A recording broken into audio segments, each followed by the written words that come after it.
Halo teman-teman yang budiman. Bagaimana kabar kalian hari ini? Kantong kanan kiri aman kan? Gak ada yang bolong? Kalau ada yang bolong, buruan dijahit teman-teman, sebelum kelupaan taruh uang yang gak seberapa di kantong, malah hilang diambil tuyul gondrong. Oke teman-teman, kali ini saya akan buat alur cerita film Abominable, yang bercerita persahabatan seorang anak dengan makhluk yang tinggal di pegunungan salju yaitu Yeti. Mau tahu alur ceritanya lengkap kan? Ikutin terus aja video ini sampai habis, biar tahu alur cerita lengkapnya. Setelah nonton, jangan lupa like, komen yang positif, dan subscribe. Dan sebelum nonton siapkan teh hangat, gorengan kalau ada sisa dari bapak kos kalian. Selamat menonton dan terima kasih. Cekidon.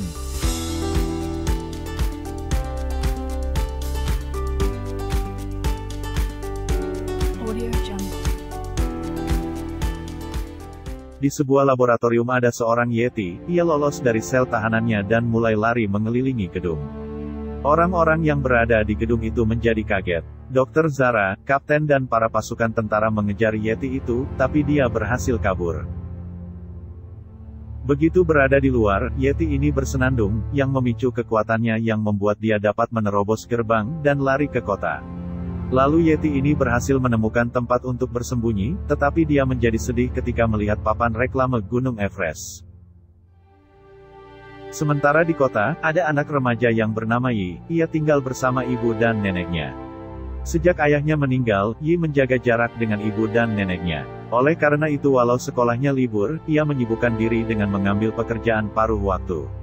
Ibu dan neneknya sebenarnya tidak suka dengan kesibukan Yi, tetapi mereka tidak bisa berbuat apa-apa, selain mendukungnya. Asal ia tetap menjaga dirinya. Ibu dan neneknya penasaran dengan pekerjaan yang dilakukan Yi. Dan ternyata pekerjaan paruh waktu Yi banyak, diantaranya mengajak anjing jalan-jalan, mengasuh anak yang orang tuanya bekerja, membuang sampah, atau apapun yang masih bisa ia kerjakan. Selesai semua pekerjaannya, Yi berjalan pulang kembali ke rumahnya. Di jalan ia bertemu teman kecilnya bernama Jin, tetapi ia sekarang sibuk dengan teman-teman barunya serta sangat aktif di media sosialnya. Sesampainya di depan rumah, Yi bertemu teman lainnya yang bernama Peng. Peng terlihat sedang bermain basket sendirian, lalu Peng mengajak Yi bermain, tetapi Yi menolak karena ia sedang lelah. Dan Yi menyarankan mengajak sepupu Peng yaitu Jin untuk bermain bersama Peng. Agar ia tidak sibuk, di rumah, ibu dan nenek Yi sedang mempersiapkan makanan untuk makan malam. Mereka membicarakan tentang Yi, mereka ingin menolong Yi agar tidak larut dari kesepian karena kehilangan ayahnya, tapi mereka tidak tahu bagaimana caranya. Yi sangat kehilangan ayahnya dan ia pasti sangat merindukan ayahnya. Yi mendengarnya, karena ia sudah membuka pintu. Yi masuk dengan mengendap-endap, tetapi neneknya mengetahuinya. Dan neneknya mengajak Yi makan bersama, tetapi ia menolak dengan alasan ia sudah makan dalam perjalanan pulang tadi. Ibunya memaksa agar ia makan bersama mereka. Dan selesai makan ia dapat memainkan biolanya seperti yang ia lakukan dulu. Tetapi Yi malas melakukan itu, dan ia berbohong bahwa biolanya telah ia jual. Ibunya yang mendengar itu terlihat kecewa, dan ibunya pergi meninggalkan kamar Yi. Dan Yi terlihat menyesal telah mengatakan itu. Yi sudah terlelap, ibunya masuk ke kamar Yi untuk melihat keadaan Yi. Setelah melihat Yi sudah tidur, ibunya keluar. Dan ternyata Yi belum benar-benar tidur. Yi bangun dari tempat tidurnya, dan ia naik ke atap rumahnya. Ia masuk ke ruangan rahasianya, di sana ada banyak gambar tempat-tempat yang akan dia datangi di Cina. Gambar-gambar itu dia buat bersama ayahnya, agar suatu hari mereka dapat pergi bersama ke sana. Oleh karena itu dia mengambil pekerjaan tambahan untuk mengumpulkan uang, dan mewujudkan perjalanan itu, walau tanpa ayahnya. Yi mengambil biola milik ayahnya, yang ia sembunyikan di ruangan itu juga. Dan Yi memainkan biola milik ayahnya di atap ini, ia selalu memainkan biola ini, tanpa diketahui orang lain. Pada saat Yi sedang memainkan biola, tiba-tiba helikopter lewat. Yi terkaget dan biolanya terlempar. Yi akan mengambil biolanya, Yi kaget karena melihat ada tangan besar dan berbulu.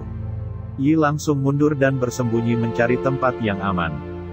Yi berusaha mengambil biolanya dengan penggesek biola yang ia pegang. Dan itu membuat suatu gesekan biola hingga berbunyi. dan makhluk yang besar dan berbulu itu kaget, dan mencoba menyerang Yi. Yi lari dan bersembunyi lagi, tetapi makhluk ini mendekatinya.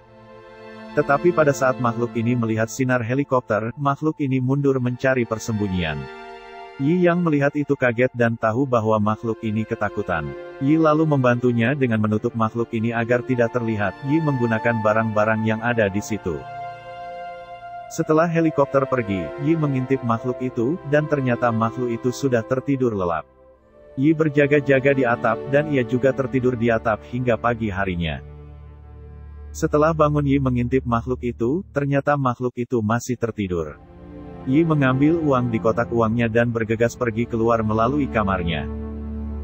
Ternyata Yi pergi ke apotek membeli beberapa barang. Saat ia keluar dari apotek, Yi melihat sesuatu yang mencurigakan, ada beberapa kerusakan terjadi semalam.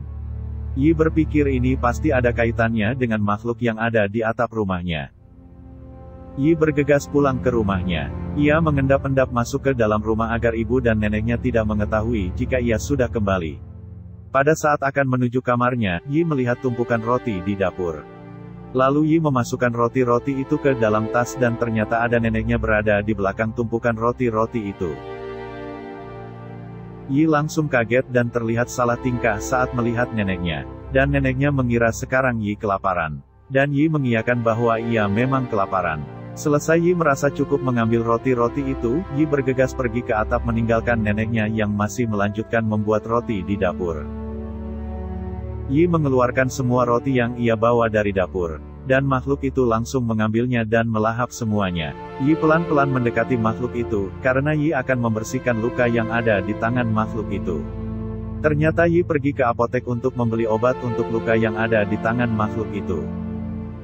Yi mendekati makhluk itu secara berlahan dan melihat keikhlasan hati Yi, makhluk itu pasrah saat Yi membalut luka yang ada di tangannya.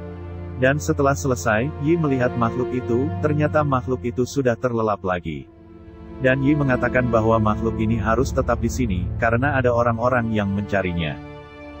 Setelah Yi selesai menyamarkan tempat persembunyian untuk makhluk itu bangun. Yi berusaha mendekatinya tetapi makhluk itu terlihat masih ketakutan. Yi meyakinkan makhluk itu bahwa ia tidak akan menyakitinya. Dan Yi mengambil biolanya, lalu memainkan lagu yang dulu selalu dimainkan oleh ayahnya agar Yi merasa lebih baik. Makhluk itu menikmatinya dan ia bersenandung. Dan setelah selesai memainkan biola, Yi akan pergi. Tetapi ia melihat makhluk itu memandangi sesuatu. Yi melihatnya, ternyata ia memandangi gambar Gunung Everest. Dan Yi baru sadar kalau makhluk ini adalah Yeti yang berasal dari pegunungan Himalaya. Sementara pemilik perusahaan yang bernama Tuan Burnish, masih kesal kepada kapten yang tidak dapat mencegah Yeti miliknya yang kabur. Ia memerintahkan harus menemukan Yeti itu secepatnya. Keesokan harinya, Yi naik ke atap lagi akan melihat Yeti itu. Ia melihat Yeti itu sedang bermain-main dengan sebuah AC dari rumahnya. Yi berusaha mengambilnya tetapi Yeti tidak memberikannya. Jin dan Peng diperintahkan nenek Yi untuk pergi ke atap untuk melihat AC yang hilang. Saat tiba di atap mereka mengira Yi sedang diserang oleh seekor makhluk. Jin dan Peng menjadi khawatir. Jin pura-pura menelpon sedang berbicara dengan polisi menggunakan ponselnya, tetapi Yi mengira itu benar. Yi berusaha mencegahnya. Ternyata sinyal di sekitar daerah situ sudah disadap oleh Dr. Zara dan Kapten. Mereka segera melacak lokasi suara itu, dan mengirimkan helikopter untuk menuju lokasi itu. Yi memerintahkan Yeti itu untuk segera pergi. Barang-barang kesayangan Yi menjadi berantakan karena terkena tiupan angin helikopter. Karena melihat Yi seperti ketakutan, Yeti itu membawa Yi untuk naik di punggungnya dan pergi bersamanya. Yeti itu masih berusaha mencari tempat perlindungan bersama Yi. Dan Yeti itu mengajak Yi melompat dari satu gedung ke gedung lainnya. Jin dan Peng berusaha mengikuti mereka. Jin dan Peng menggunakan sepeda motor teman Jin untuk mengikuti Yi dan Yeti itu. Saat Yeti itu sudah dibidik untuk ditembak bius, ternyata Yeti itu bisa lolos dan tembakan bius itu terkena pada salah satu pasukan yang ada di darat. Mereka kehilangan Yeti itu, tetapi kapten memerintahkan untuk terus mencari Yeti itu, jangan sampai lolos. Dan akhirnya mereka dapat mengepung Yeti itu di atas sebuah gedung. Ternyata itu adalah sebuah gedung pertunjukan yang akan menampilkan pertunjukan pada jam-jam tertentu. Pada saat pasukan-pasukan itu mengarahkan senjatanya ke Yeti itu, ternyata itu adalah jam pertunjukan cahaya dimulai. Karena pertunjukan itu para pasukan kehilangan Yeti dan Yi lagi. Ternyata Yeti itu dan Yi sudah pergi menuju dermaga. Jin dan Peng melihatnya dan menyusul mereka. Yi memerintahkan Yeti itu untuk naik ke kapal yang akan berlayar dan bersembunyi sampai ia mendapatkan rumahnya di pegunungan Himalaya. Yi melihat Yeti itu seperti memohon, karena tidak tega melihat Yeti itu sendirian. Yi juga lari dan lompat ke atas kapal. Dan langsung memanggil Yeti itu dengan sebutan Everest. Dan Peng yang dari jauh melihat itu juga segera berlari dan melompat ke kapal mengikuti Yi. Jin sudah berusaha menghalangi mereka berdua, tetapi tidak bisa dan dengan terpaksa Jin juga melompat karena ia harus menjaga mereka. Jin mengomel karena sepatu kesayangannya menginjak minyak-minyak yang ada di dek kapal. Yi, Peng dan Everest hanya menertawakannya. Kapal mulai menjauh dari kota, perasaan Yi menjadi bercampur aduk. Sementara di kantor tempat Yeti ini berasal, Kapten dan Dokter Zara menghadap Tuan Burnish untuk melaporkan kejadian ini. Tuan Burnish marah karena sebenarnya ia akan mengadakan pertunjukan untuk membuktikan bahwa Yeti itu sebenarnya ada. Tuan Burnish mengusir Kapten dan ia berdiskusi dengan Dokter Zara. Tak lama Kapten datang kembali membawa sebuah kabar bahwa ada seseorang yang melihat Yeti dan anak-anak naik ke sebuah kapal barang. Tuan Burnish memerintahkan Dokter Zara mencari Yeti itu. Dan Dokter Zara mengajukan syaratnya agar membawa Yeti itu hidup-hidup dan tidak disakiti. Dan Tuan Burnish menyetujuinya.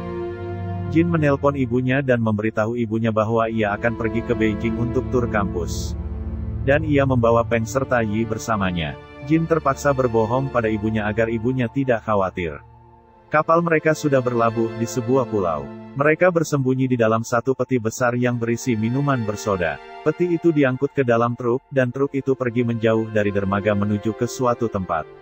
Dari dalam Yi mengintip, ia kagum dengan pemandangan di luar, karena ia tidak pernah melihat pemandangan tempat lain selain di kota tempat ia tinggal. Sementara di dalam peti, Everest dan Peng terus meminum soda yang ada di dalam peti. Dan Jin mengeluh bahwa ia kelaparan. Karena terlalu banyak minum, Peng dan Everest ingin buang air kecil, dan membuat peti itu bergerak-gerak, akibatnya menyebabkan peti itu jatuh dari truk dan terbuka. Peng dan Everest langsung berlari untuk buang air kecil. Mereka berempat terdampar di sebuah padang rumput. Peng menceritakan bahwa sekarang ia sedang membayangkan roti milik Nenek Yi. Lalu Everest yang mengerti maksud Peng, Everest mulai bersenandung. Dan keajaiban senandung Yeti terjadi, tumbuhan blueberry di sekitar mereka mulai tumbuh buahnya. Dan mereka bisa memakannya. Karena Everest terlalu bersemangat dalam bersenandung, buah blueberry tumbuh menjadi sangat besar. Mereka belum sempat memakannya, karena mereka harus lari, buah blueberry itu terbang dan menghantam mereka satu persatu. Mereka kecapean, dan hari pun sudah malam. Mereka memutuskan untuk beristirahat. Yi memperhatikan Peng dan Everest bermain-main selayaknya anak seumuran. Lalu ia baru menyadari bahwa Everest pada dasarnya masih seumur seperti Peng dan pasti ia merindukan keluarganya. Jin tidak percaya atas apa yang dipikirkan oleh Yi. Dan Yi berjanji akan mengantar Everest ke keluarganya, tapi Jin tidak yakin karena gunung Everest itu jauh. Jin menentangnya dan ia melontarkan sebuah komentar dengan tidak sengaja tentang Yi yang menjauh dari keluarganya sejak ayahnya meninggal. Dan itu membuat Yi kesal. Lalu mereka pergi tidur. Keesokan harinya Yi sudah bangun lebih dulu dan ia memainkan biolanya, ditemani oleh Everest di sampingnya. Sementara Jin dan Peng hanya mendengar dan melihat dari kejauhan. Ketika ia menyadari Jin dan Peng ikut menyaksikannya, Yi segera mengemas biolanya ke tempatnya.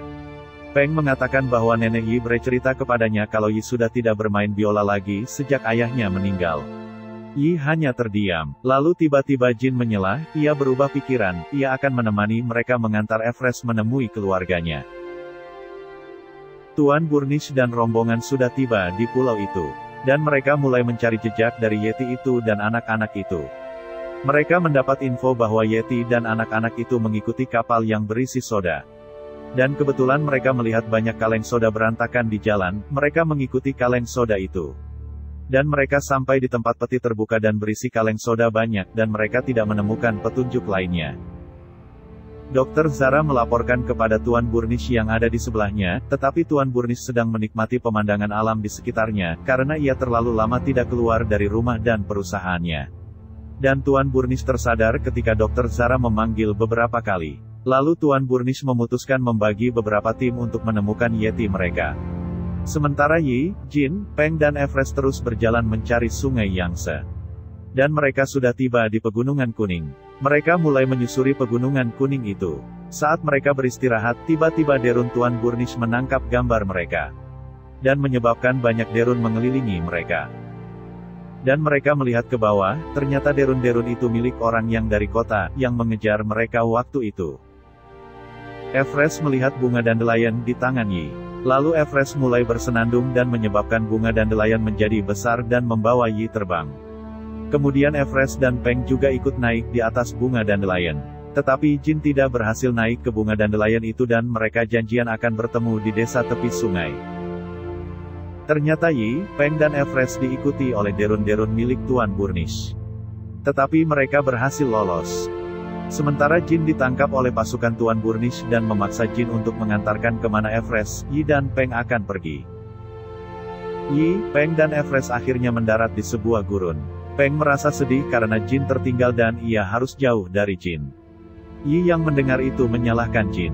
Lalu Peng menyadarkan Yi bahwa Jin selalu menjaganya juga hingga saat ini, karena ia sudah menganggap Yi juga keluarganya. Mendengar itu Yi merasa bersalah pada Jin. Dan mereka melanjutkan perjalanan mereka. Hari sudah malam, Jin terpaksa harus beristirahat di tempat Tuan Burnish dan mendengarkan Tuan Burnish bercerita panjang lebar sebelum tidur. Untung ia diselamatkan oleh Dr. Zara yang mengatakan mereka harus tidur karena akan melanjutkan perjalanan besok.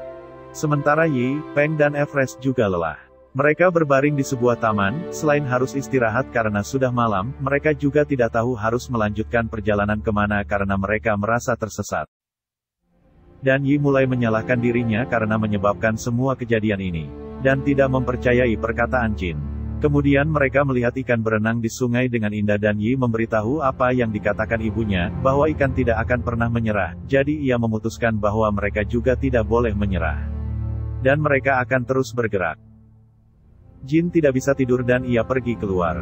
Dan tidak sengaja ia mendengar pembicaraan antara Dr. Zara dan Kapten, ternyata alasan Dr. Zara ingin membawa pulang Everest dengan selamat agar mendapat keuntungan lebih pada saat menjual Yeti itu dalam keadaan utuh.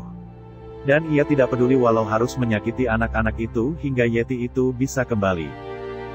Jin mendengar itu, langsung ia pergi. Jin mencoba mencuri sepeda motor Kapten, tetapi sepeda motor itu terlepas dari pegangannya dan jatuh ke bawah tebing. Dan terpaksa Jin harus berjalan kaki melewati medan-medan yang berbahaya. Dan harus pantang menyerah menemukan Everest, Peng dan Yi. Dan terpaksa juga ia harus menukar teleponnya dengan sebuah perahu, agar dapat menyisiri sungai untuk mencari mereka. Sementara Yi, Peng dan Everest menumpang sebuah kereta barang yang sedang lewat, yang akan membawa mereka ke sebuah desa. Mereka sudah tiba di sebuah desa, Yi dan Peng harus menyamarkan Everest agar tidak ada yang mengenal bahwa ia seorang Yeti.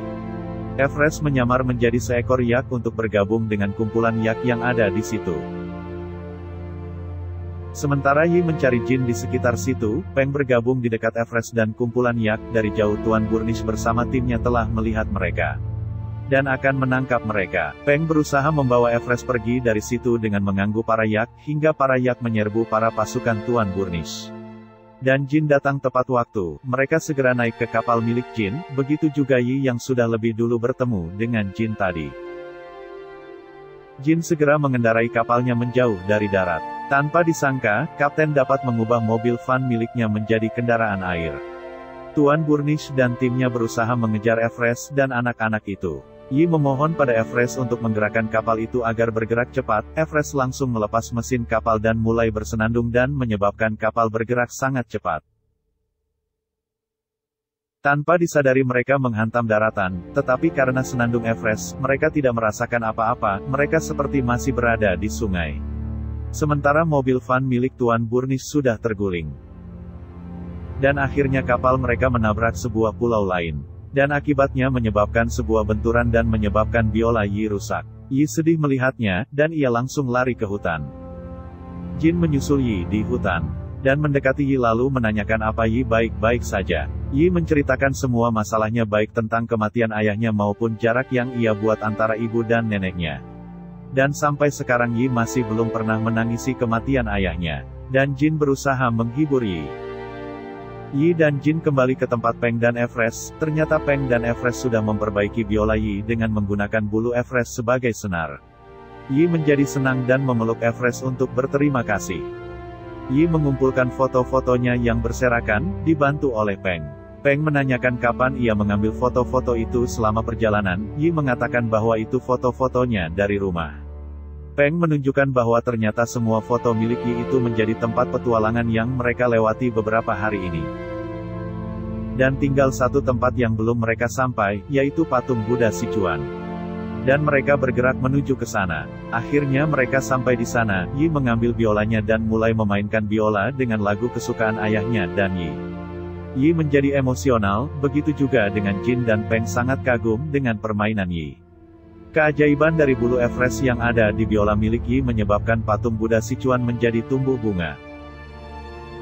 Mereka melanjutkan perjalanan mereka ke Himalaya. Dan karena hari sudah malam mereka mampir di sebuah taman bunga, di sana mereka saling bercanda dan bersenang-senang. Lalu mereka tidur dan besoknya kembali melanjutkan perjalanan mereka ke Himalaya. Mereka akan segera mendekati Himalaya dengan menyeberang jembatan. Mereka segera berjalan untuk menyeberangi jembatan, tiba-tiba para pasukan Tuan Burnish datang menggunakan helikopter. Mereka mengepung Everest, Yi, Jin dan Peng. Melihat itu Everest langsung pergi ke ujung jembatan dan naik ke atas tiang jembatan. Ia mulai bersenandung untuk melindungi Yi, Jin dan Peng. Para pasukan terkecoh dengan kejadian itu. Dan Tuan Burnish yang melihat itu teringat kilas balik saat pertama kali ia bertemu dengan Yeti. Dia melihat Ibu Yeti melindungi anak-anaknya dan dia tahu mereka adalah makhluk yang baik. Lalu Tuan Burnish berubah pikiran, ia mengatakan pada Dr. Zara bahwa ia akan melepas Yeti itu. Dr. Zara yang mendengar itu terkejut dan memerintahkan kapten untuk membius Tuan Burnish agar rencananya berhasil. Tuan Burnish pingsan dan Dr. Zara melanjutkan aksinya untuk menangkap Yeti itu. Mereka mulai menembaki Everest. Everest terkena tembak bius dan Everest jatuh dari atas tali jembatan. Yi, Peng dan Jin yang melihat segera berlari ke Everest. Tapi para pasukan Tuan Burnish menghalanginya. Pasukan Tuan Burnish yang lainnya mulai merantainya dan memasukkan Everest ke sebuah kandang besi. Sementara anak-anak itu ditangkap. Dr. Zara mencoba menggunakan tusukan ternak untuk menandai Everest. Tetapi Yi yang melihat mencoba melawannya. Zara mendorong Yi hingga Yi jatuh dari jembatan. Disaksikan oleh Jin dan Peng. Mereka semua pergi serta membawa Jin dan Peng sebagai tawanan, begitu juga dengan Everest yang berada di kandang besi. Ternyata Yi tidak benar-benar jatuh dari jembatan, ia memegang tali jembatan. Dan ia berusaha naik ke atas jembatan, lalu ia berhasil naik. Dia langsung mengambil biolanya dan memainkannya, untuk membangunkan Everest, menggunakan sihir bulu Yeti. Everest yang mendengar itu langsung keluar dari kandang, dan menghalangi para pasukan. Para pasukan, Dr. Zara dan Kapten berlari meninggalkan mereka. Yi langsung pergi ke tempat mereka, dan Everest membebaskan Jin, Peng serta Tuan Burnish. Ternyata Dr. Zara dan Kapten kembali menggunakan fan. Dan akan menabrakannya ke Everest, mereka bertekad akan membawa Everest walau sudah mati. Dr. Zara dan Kapten akhirnya menabrakkan Everest ke sisi gunung bersalju. Dan menyebabkan longsor salju sangat besar, mengakibatkan Dr. Zara dan Kapten terseret ke jurang bersama fan mereka. Sementara Everest selamat dan tidak terluka sama sekali. Tuan Burnish menyadari dan memberitahu Everest bahwa dia adalah makhluk yang luar biasa, itulah sebabnya dunia tidak boleh tahu bahwa Yeti itu ada. Dan Tuan Burnish menawarkan akan mengantar anak-anak ini pulang, tetapi Yi mengatakan dia akan membawa Everest pulang dulu. Tuan Burnish mengizinkan mereka, dan ia akan menunggu di situ hingga mereka kembali. Everest menggunakan senandung sihirnya untuk menciptakan makhluk awan yang dapat terbang. Mereka segera menaiki makhluk awan ini, dan membawa mereka ke atas gunung. Mereka sudah tiba di sana, dan mereka menemukan sekelompok Yeti besar yang merupakan keluarga dari Everest. Sebelum Everest kembali ke keluarganya, Everest menyerahkan foto keluarga Yi kepada Yi. Dan Yi yang melihatnya merasa senang. Everest berpamitan kepada semuanya, lalu Yi, Peng, Jin dan Everest saling berpelukan. Setelah itu Everest segera berlari memeluk orang tuanya. Dan orang tua Everest mengangguk pada anak-anak itu yang artinya mengucapkan terima kasih pada mereka. Yi, Jin dan Peng sudah diantar pulang kembali ke depan rumahnya oleh Tuan Burnish. Yi segera berlari menuju rumahnya untuk memeluk ibu dan neneknya. Mereka saling melepas rindu. Yi, ibunya dan neneknya menyiapkan makan malam. Jin dan Peng datang untuk makan malam bersama keluarga Yi. Peng masuk membawa sebuah kotak dari Tuan Burnish dan ternyata itu berisi peralatan untuk petualangan mereka berikutnya. Mereka menyembunyikannya agar ibu dan nenek Yi tidak mengetahuinya. Mereka semua kemudian duduk untuk menikmati makan malam. Sajiannya adalah roti nenek Yi, yang menurut Peng kenikmatannya tiada taraf.